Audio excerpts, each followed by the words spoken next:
Para assim, no próximo semana de 16 para 20 de janeiro, o Parlamento de Aruba vai tratar de duas leis de presupuesto de TPF e também de DOE para o ano 2023. Todos as leis aqui agora entregar acaba no Parlamento e está reschedulado para o próximo semana. Assim, nós podemos que durante o cierre do ano 2022, já o Parlamento trata duas leis de TPF também. E no quadro aqui, a lei de presupuesto de TPF de 2023, o que dá tratar também no próximo semana de 16 de janeiro. O Tourism Product Enhancement Funds aqui é muito importante para nós Aruba. Mirando que o produto aqui, a inversão aqui que nós hinca de nosso produto Aruba, para melhorar a qualidade de turismo, mas também a qualidade de vida de nossos habitantes na Aruba. Assim, nós podemos que den lei de TPF, nós lo vai seguir, o Ministério de Turismo lo vai seguir as inversões para o que está seguir melhorar e cuidar o strip de Eagle Beach e também seguir melhorar e trabalhar, construir e manter o strip de Marriott Hotel.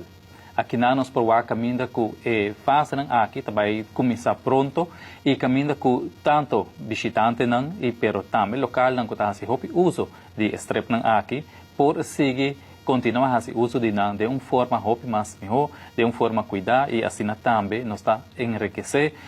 nos produtos Aruba, nos qualidade que também está muito importante para nós de ano vindouro aqui.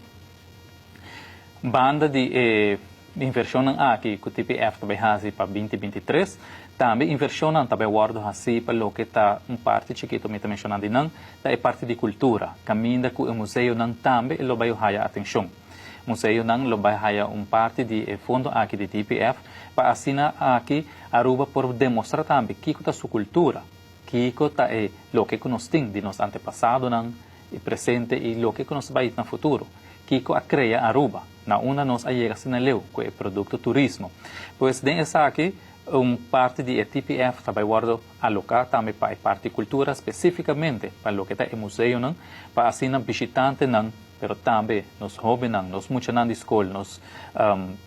próprios habitantes, nos urbanos, nos turpa vai visitar nos museus e assim sim conhecer tique mais de nossa cultura,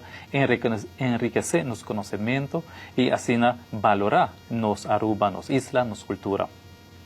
Pois essa aqui está o que está a lei de TPF que também está a tratar proximamente do Parlamento de Aruba.